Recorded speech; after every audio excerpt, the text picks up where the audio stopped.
Brought to you by Penguin.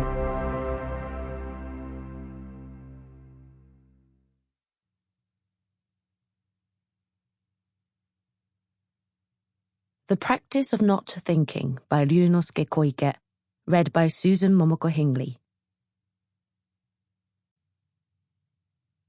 Introduction.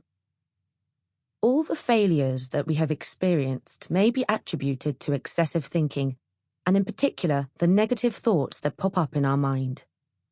We may start the day full of energy, telling ourselves that we're ready to take on the world.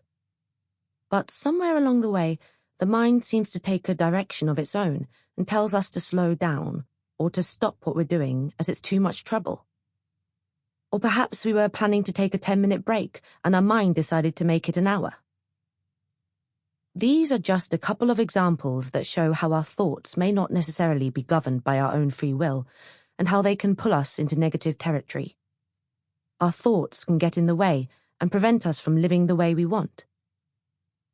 But looking at it from another angle, if we're able to control our mind, maybe we'll be able to stop the continuous thinking that goes on in our head, dictating how we behave.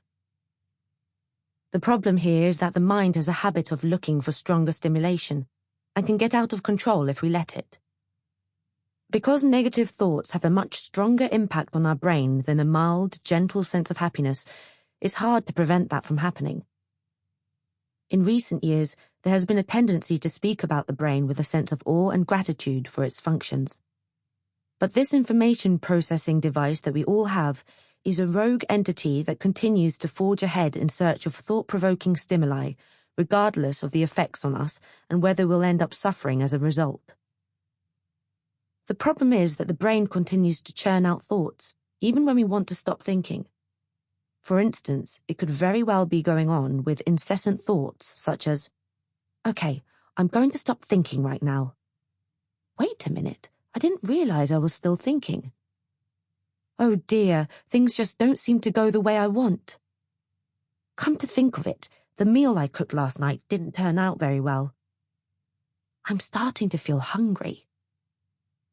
It's only after acknowledging that we can't stop these distracting noises, fragments of information that just end up exhausting us from disturbing our peace of mind, that we understand just how unaware we've been of the trains of thought that buzz through our mind on a regular basis.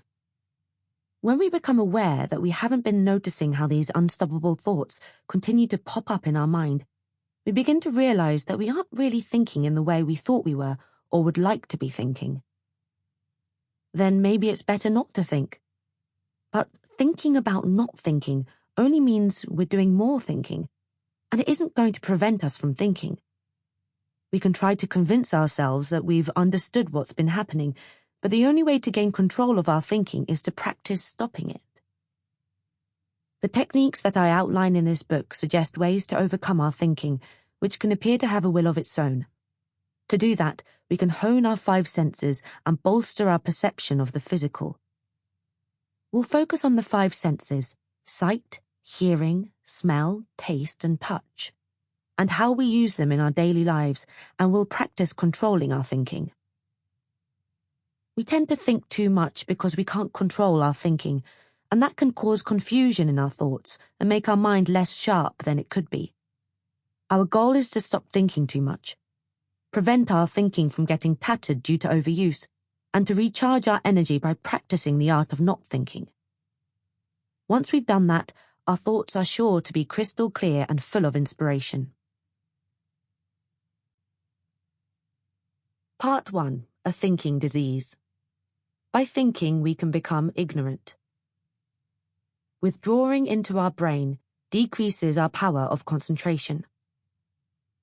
As humans, we are always thinking. Thinking is usually considered a fine characteristic of humanity, and we tend to believe we're superior to animals because we think. But is that truly the case? My feeling is that because we think, our ability to concentrate can falter, and we can sometimes get frustrated or lost. Let's call it thinking disease, a disease that occurs as a result of thinking. And let us first take a moment to consider this. It's often... Sample complete. Ready to continue?